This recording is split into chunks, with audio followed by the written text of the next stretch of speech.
दोस्तों महिंद्रा एक ऐसा नाम, ये जब भी हमारे सामने आता है हमारे दिमाग में एक ही छवि बनती है, महिंद्रा के दमदार ट्रैक्टर्स और महिंद्रा की दमदार एसयूवीज, जैसे कि महिंद्रा थार, महिंद्रा स्कॉर्पियो, जिनकी एसयूवी सेक्टर में काफ़ी अच्छी पकड़ भी है और दोस्तों ये एसयूवी सेक्टर का किंग भी माना जाता है। लेकिन दोस्तों कभी आपने सोचा है कि महिंद्रा इतना बड़ा जाइंट होने के बाद भी मार्केट में महिंद्रा की बाइक हमको देखने को नहीं मिलती? तो दोस्तों ऐसा नहीं है कि महिंद्रा ने कभी कोशिश ही नहीं की बाइक सेगमेंट में आने की। बाइक सेगमेंट में आने की इन्होंने कोशिश की थी, लेकिन बाइक सेगमेंट में ये पूरी तरह से फेल हो गए थे। तो दोस्तों आज की इस वीडियो में हम यही जानेंगे कि महिंद्रा कैसे बाइक सेगमेंट में पूरी तरह से फेल हो गया। तो दोस्तों यदि आप चैनल पर नए हैं तो हमारी छोटी यूट्यूब फैमिली के साथ जुड़कर इसको और भी बड़ा करें, जिससे कि हम आपके लिए ऐसी ही रियल बिजनेस केस स्टडीज इस चैनल पर लाते रहेंगे। दोस्तों महिंद्रा ने कभी भी बाइक सेगमेंट में उतरने का फैसला नहीं किया था, ये फैसला इन्होंने अचानक से किया। महिंद्रा ने सन 2008 में काइनेटिक को खरीद लिया था। काइनेटिक उस समय की बहुत बड़ी कंपनी थी जो बाइक का निर्माण करती थी, और काइनेटिक को खरीदने के बाद भी इन्होंने अपना बाइक का निर्माण करना शुरू किया। एक तरफ जहाँ ये गाड़ियों में, ट्रैक्टर की मार्केट में तो काफ़ी अच्छे थे ही, इन्होंने सोचा कि क्यों ना बाइक की मार्केट को भी कैप्चर किया जाए, और इन्होंने फाइनली काइनेटिक को खरीदकर अपना प्रोडक्शन चालू किया। सबसे पहले इन्होंने महिंद्रा की 2 बाइक सेंचुरो और पोटेरो लॉन्च की। ये दोनों ही बाइक ऐसी थी जो कंप्यूटर बाइक थी, सस्ती थी और माइलेज वाली थी, यानी कि इन्होंने मिडिल क्लास के लोगों को टारगेट करते हुए ये बाइकें लॉन्च की थी। और ये बाइकें इन्होंने लॉन्च तो कर दी थी, लेकिन पब्लिक से उनको इतना रेस्पॉन्स नहीं मिला जितना इनको उम्मीद थी। जैसा कि इन्होंने सोचा था कि हमारे बाकी सेगमेंट में हमने कैप्चर करी हुई है मार्केट को, हम बाइक की मार्केट को भी कैप्चर कर लेंगे, लेकिन लोगों ने बिल्कुल भी इनकी बाइकों को खरीदने में इंटरेस्ट नहीं दिखाया। और उसका सबसे बड़ा कारण था, इन्होंने जो सेगमेंट चुना था वो बिल्कुल ही गलत सेगमेंट था। उस सेगमेंट में पहले ही हीरो की स्प्लेंडर, टीवीएस की और होंडा की, बजाज की, इन सभी कंपनियों की बाइकें मौजूद थीं जिन पर लोगों का अच्छा खासा ट्रस्ट था और लोगों को अच्छी खासी पसंद भी आ रही थी। और उस सेगमेंट में महिंद्रा ने अपनी बाइकें लॉन्च की थी। हालांकि उस सेगमेंट में कोई भी नई बाइक एकदम से उतारना बेवकूफ़ी वाला कदम था।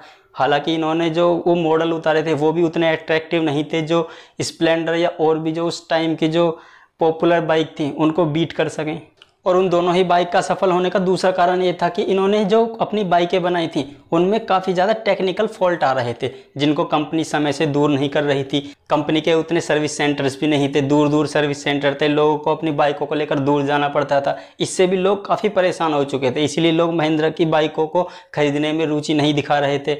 और जहां पर महिंद्रा ने एक और बड़ी गलती की थी कि अपनी बाइकों की जो मार्केटिंग थी वो उस लेवल पर नहीं की जैसे उनको करनी चाहिए थी।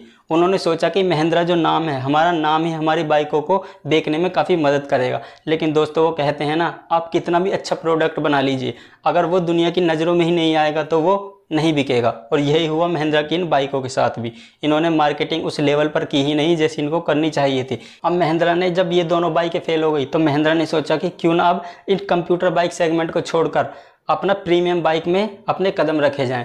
क्योंकि एक तरफ जहां पर इन्होंने गाड़ियों में भी यही किया था, गाड़ियों में भी इन्होंने लो बजट की गाड़ियों को छोड़कर एसयूवीज पर कब्जा किया था, तो ऐसा ही इन्होंने कुछ बाइक सेगमेंट में भी करने का सोचा। और फिर इन्होंने प्रीमियम सेगमेंट की बाइकें उतारी।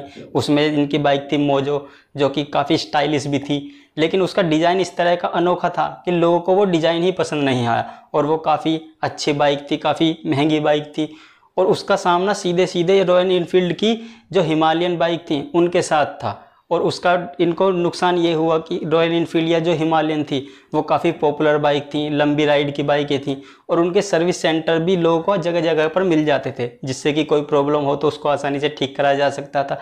दूसरी तरफ जो महिंद्रा की मोजो थी वो लंबी टूर की गाड़ी तो थी ही, लेकिन साथ में उसके जो सर्विस सेंटर थे वो उतने नहीं थे जितने होने चाहिए। क्योंकि कोई भी जब राइडर अपनी बाइक को लेकर निकलता है तो वो उसको यही देखता है कि अगर कहीं बीच में कोई प्रॉब्लम हो गई तो उसको सर्विस सेंटर मिलेगा या नहीं, वो सारी चीज़ें ध्यान में रखता है। इसीलिए ये हिमालयन और रॉयल इनफील्ड जैसी बाइकों से कभी कम्पीट ही नहीं कर पाई, और मोजो भी धीरे धीरे फ्लॉप साबित हुई। और फिर धीरे धीरे महिंद्रा की बाइकों की सेल डाउन जाने लगी, और साल 2019 के आते आते महिंद्रा की केवल 4000 बाइकें ही 2019 में बिकी, जो कि 2018 के हिसाब से देखा जाए तो लगभग 70% कम थी। इसीलिए फिर महिंद्रा ने साल 2019 में अपने बाइकों के सेगमेंट को पूरी तरह से बंद कर दिया।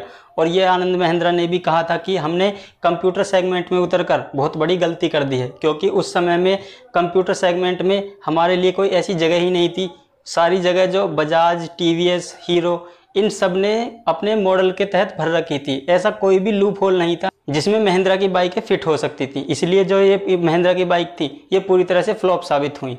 और ऐसा नहीं है कि फ्लॉप होने के बाद दोबारा महिंद्रा ने कभी कोशिश नहीं की, और फिर महिंद्रा ने सोचा कि क्यों ना आप प्रीमियम सेगमेंट को पकड़ा जाए, और फिर इन्होंने दिमाग लगाया है कि अब ऐसा क्या किया जाए जो अपनी बाइकों को मार्केट में फिर से हिट साबित किया जा सके।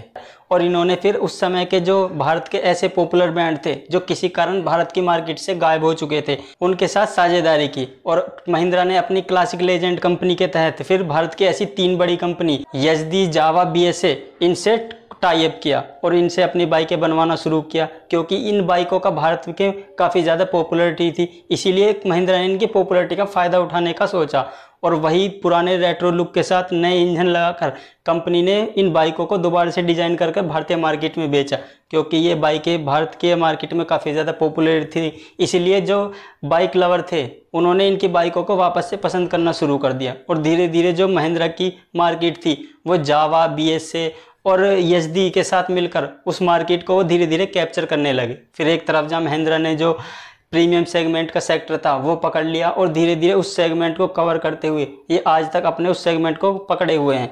और आज के टाइम पर यजदी, जावा और BSA की बाइकें भारत ही नहीं बल्कि विदेशों में भी काफ़ी ज़्यादा पॉपुलर हैं। इसीलिए ये इनका प्रीमियम सेगमेंट इनके लिए काफ़ी प्रॉफिटेबल बिजनेस बना हुआ है। जैसे महिंद्रा आज गाड़ियों के मामले में है, जैसे कि लो बजट की गाड़ी हैं उनमें महिंद्रा का कम पॉपुलरिटी, और जो SUV सेगमेंट है उसको इन्होंने पकड़ कर रखा है। वही काम इन्होंने बाइक सेगमेंट में भी किया हुआ। इन्होंने कंप्यूटर सेगमेंट जो हल्की या मिडिल क्लास फैमिली के लिए बाइक हैं उनको छोड़कर प्रीमियम सेगमेंट को पूरी तरह से कैप्चर किया हुआ है। इसीलिए आज महिंद्रा आज बाइक सेगमेंट में भी उतरकर अच्छा खासा रेवेन्यू जनरेट कर रहे हैं। तो दोस्तों आज की इस केस स्टडी में इतना ही। वीडियो कैसी लगी कमेंट में अपने राय जरूर दें, और thanks for your valuable time.